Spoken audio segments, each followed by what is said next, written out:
The moonlight streamed through the tall windows of Duke Nathaniel Blackwood's study at Ravenshire Castle, casting long shadows across the worn Persian carpets. At 32, the Duke bore both physical and emotional scars from his years fighting in the Peninsular War. His hands trembled uncontrollably as he read a letter by flickering candlelight, the official seal already broken.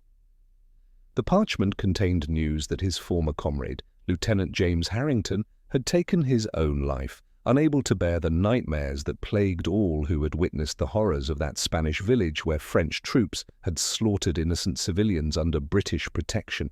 "James, you coward, you left me alone in this hell," Nathaniel whispered, crushing the letter in his fist. The paper fell to the floor as thunder rolled across the Yorkshire moors outside. The sound made him flinch involuntarily, his body remembering Spanish battlefields where cannon fire had torn through British lines. He pulled the bell cord with unnecessary force, summoning his elderly steward Morris, whose weathered face immediately showed concern upon seeing his master's distressed state. "I require companionship tonight," Nathaniel commanded, his voice carrying the authority that had once directed armies. "Someone discreet, someone who won't ask questions." Morris nodded understanding, having received similar requests before, though previous arrangements had ended poorly when the Duke's night terrors frightened away even the most discreet companions. "The usual arrangement, sir?" Morris inquired carefully. Nathaniel turned to the window, avoiding his steward's concerned gaze. "With one condition. Tell her she must never look me in the eyes, not once. I cannot bear it." After Morris departed, Nathaniel poured himself a generous measure of brandy with shaking hands, staring at his reflection in the dark glass. Hollow-eyed, scarred along the jawline, grey already threading his dark hair despite his relatively young age. Meanwhile, deep within the castle's servants' quarters, Thalia Winters scrubbed laundry in scalding water, her hands raw and her back aching after 16 grueling hours of labour. At 23, she possessed intelligent eyes and simple features framed by honey-brown hair, her appearance respectable, though not beautiful. She couldn't afford to slow her pace, not with her brother Edgar's mounting medical debts threatening to land him in debtor's prison. When Mrs. Winters, the head housekeeper, approached, with an unreadable expression, Thalia's heart raced with anxiety. She couldn't risk losing this position. It was all that stood between Edgar and complete destitution. "Have I displeased His Grace?" Thalia asked nervously, her hands twisting in her apron. The housekeeper's response was unexpected. Quite the opposite. "The Duke has requested companionship for the night. He suffers from battle melancholy and needs someone to sit with him through the night terrors." When Thalia's face flamed with shame and confusion, Mrs. Winters quickly clarified, "Nothing improper, child. Simply someone to watch over him. The payment would be substantial." She named a sum that made Thalia's knees weak, more than she earned in 2 years, enough to clear Edgar's debts and secure proper medical care for his weakened lungs. That evening, Thalia stood before the imposing oak door of the Duke's chambers, her mother's embroidered handkerchief clutched in her palm like a talisman. Inside, she could hear the Duke pacing restlessly. When she entered, keeping her eyes fixed on the Persian carpet as instructed, she noticed the warmth from the crackling fire and caught the scent of brandy and sandalwood that permeated the vast room. "You may sit there," Nathaniel said without turning, indicating a chair near the bed. "I don't want your gratitude, only your silence." On the bedside table sat a velvet pouch heavy with gold coins, the promised payment that could change her life forever. "I may speak in my sleep," Nathaniel continued, his movements restless as he paced before the fireplace. "I may thrash about. Your only task is to remain present, to wake me if necessary. Nothing more." Hours passed in tense silence, with Thalia fighting her own exhaustion while remaining vigilant. Near midnight, the Duke's nightmares began with small movements, fingers twitching, his head turning on the pillow, followed by incomprehensible muttering. Then came the full terror. "No! Fall back! They've breached the line!" He bolted upright, eyes wide but unseeing, sweat beading on his brow as he relived some horrific battlefield memory. Without thinking, Thalia approached the bed. "Your Grace! Nathaniel?" she called softly, using his Christian name without permission. "You're safe. You're at Ravenshire."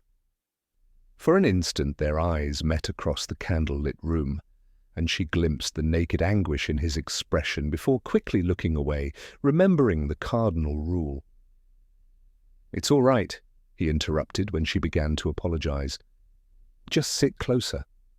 She perched on the bed's edge, taking his ice-cold hand between both of hers, feeling the tremors that racked his entire body. "Would it help to speak of it?" she asked, tentatively, but his response was immediate and final. "Nothing helps." However, when she mentioned that her brother Edgar also suffered nightmares after nearly dying from fever, and that she sometimes read to him until he fell back asleep, Nathaniel surprised her by gesturing toward his bookshelf.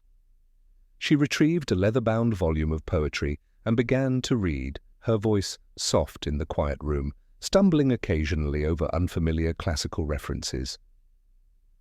The Duke corrected her gently when needed, his voice growing steadier as the poetry filled the space between them. As dawn broke over Ravenshire, Nathaniel slept peacefully for the first time in months. Thalia carefully set the book aside and, in a moment of unexpected tenderness, embroidered a small message on her mother's handkerchief. "Even broken things catch light." She placed it beside the untouched bag of gold and slipped from the room without taking a single coin, understanding instinctively that some payments couldn't be accepted without diminishing what had passed between them. When Nathaniel woke to sunlight streaming across his bed, an unusual occurrence since nightmares typically drove him from sleep long before dawn, he discovered the untouched gold and the embroidered handkerchief. Something unfamiliar stirred in his chest, not quite hope, but perhaps its distant cousin. He summoned Morris and arranged for Thalia to become his personal reader, ostensibly because his eyes troubled him after his head injury at Salamanca, but truly because he found himself drawn to her gentle presence and intelligent conversation. Their daily sessions in the library began as strictly business, correspondence, newspapers, estate documents, but evolved into something neither had anticipated. Thalia's reading improved rapidly, her natural intelligence evident in how quickly she grasped complex philosophical and historical material. Nathaniel began selecting books to expand her education and found himself looking forward to their discussions. When he asked her opinion of Herodotus's account of the Persian Wars, her thoughtful response surprised him. He seems to admire the Persians even while describing them as enemies. His reply revealed more about his inner torment than he'd shared with anyone since returning from war. One can respect an adversary. It's harder to respect oneself after becoming a monster to defeat monsters. Their growing connection was shattered when a letter bearing the royal seal arrived. Thalia read it aloud, her voice growing softer with each devastating word. "The Council reminds your Grace that your duty to produce an heir cannot be postponed indefinitely.